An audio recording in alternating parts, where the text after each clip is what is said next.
karena keserakahannya itu, dia pun memutuskan untuk berperang. Bandung Bondowoso melihat Roro Jonggrang dan seketika dia pun terpesona akan kecantikan Roro Jonggrang. Bandung Bondowoso pun murka dan kecewa.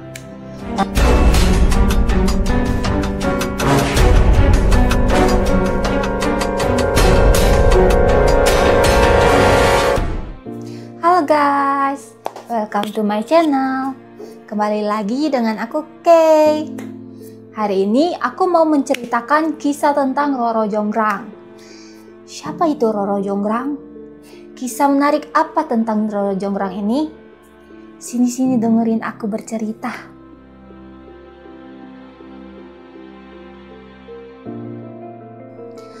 Rara atau Roro Jonggrang adalah tokoh dalam sebuah legenda atau cerita rakyat populer yang berasal dari Yogyakarta dan Jawa Tengah. Nah, kisah tentang percintaan antara Roro Jonggrang dan seorang pangeran yang bernama Bandung Bondowoso. Nah, kisah mereka ini sangat rumit dan berbagai macam intrik.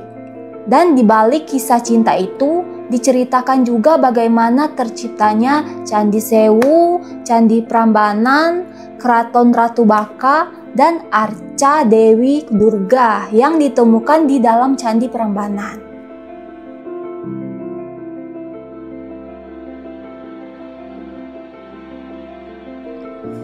Pada zaman dahulu di daerah Jawa Tengah terdapat dua kerajaan yang saling bertolak belakang yang bernama Kerajaan Pengging dan Kerajaan Prambanan.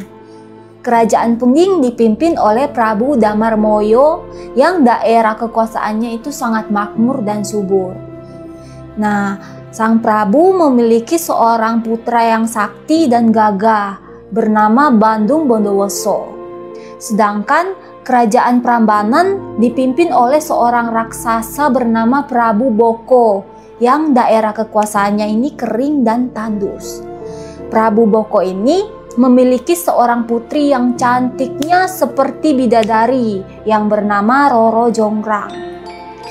Tapi sayangnya Prabu Boko terkenal akan sifat buruknya, yaitu arogan dan serakah.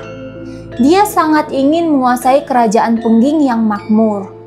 Nah, karena keserakahannya itu, dia pun memutuskan untuk berperang. Prabu Boko lalu mulai memaksa para pemuda di kerajaannya untuk menjadi prajurit. Hal itu menyengsarakan rakyatnya. Setelah persiapan selesai, dia segera memerintahkan prajuritnya untuk menyerang kerajaan Pengging. Hal ini membuat rakyat yang awalnya hidup damai menjadi sengsara, menderita, dan kelaparan. Korban pun banyak berjatuhan dari kedua belah pihak kerajaan tersebut. Nah, melihat hal ini, Prabu Damarmoyo pun tidak tinggal diam. Dia mengutus anaknya untuk maju ke medan perang untuk melawan Prabu Boko. Pertempuran sengit pun terjadi di antara Prabu Boko dan Bandung Bondowoso. Nah, mereka berdua ini memiliki kekuatan yang seimbang dalam pertempuran. Tapi akhirnya pertempuran itu pun dimenangkan oleh Bandung Bondowoso. Dan Prabu Boko pun tewas dalam pertempuran itu. Nah, setelah berhasil mengalahkan Prabu Boko, Bandung Bondowoso segera mengepung Keraton Prambanan.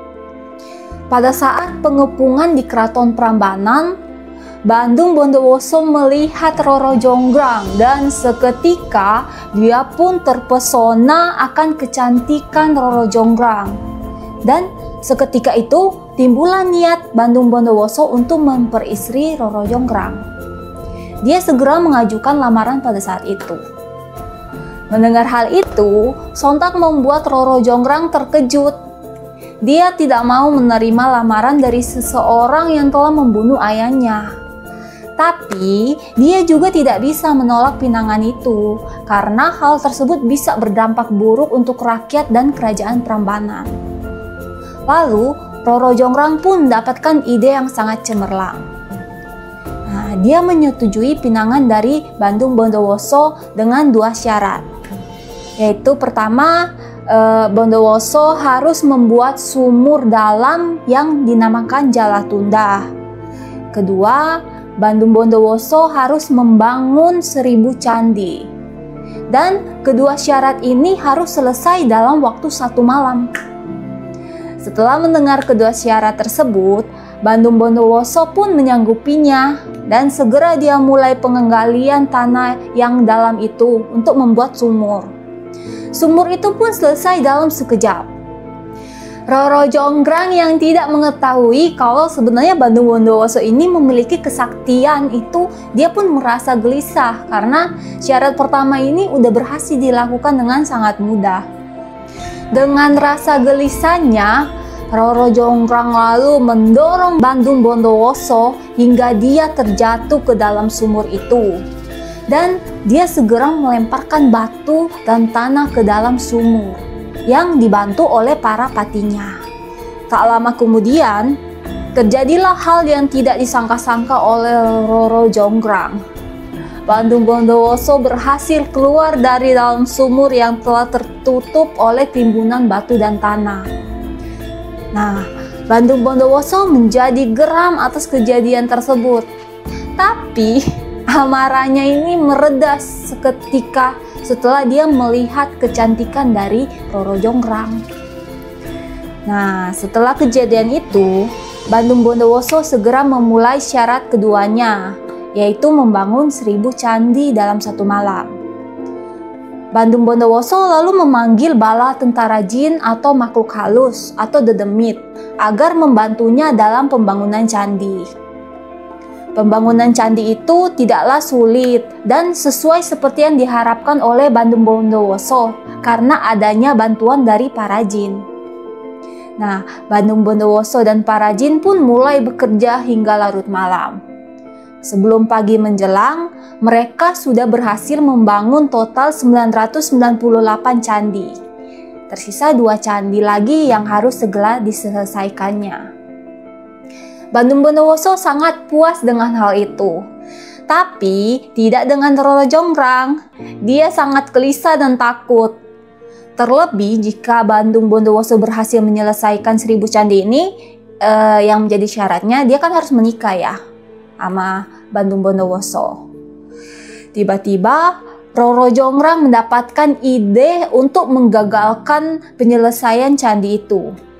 Dia mendapatkan ide licik dan segera memerintahkan para dayangnya untuk menyalakan obor dan membakar jerami.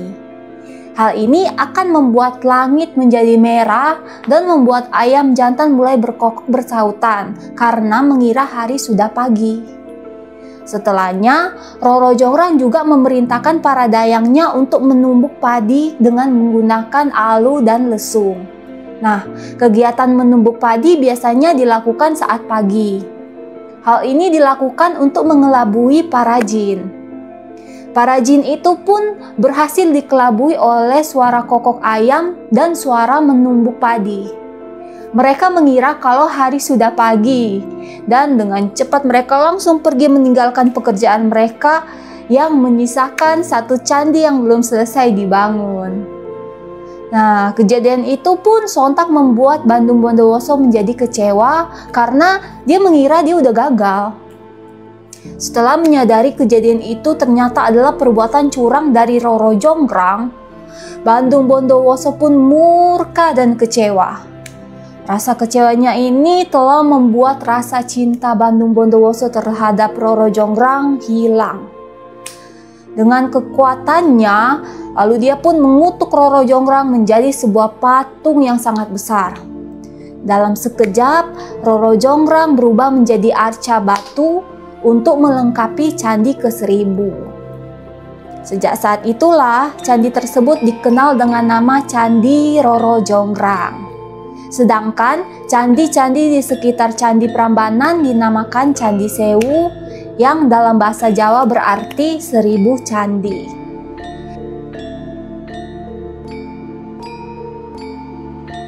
Inilah kisah dari Roro Jonggrang. Terima kasih sudah menonton. Jangan lupa komen, like, dan subscribe. Sampai jumpa di video aku selanjutnya. Bye-bye.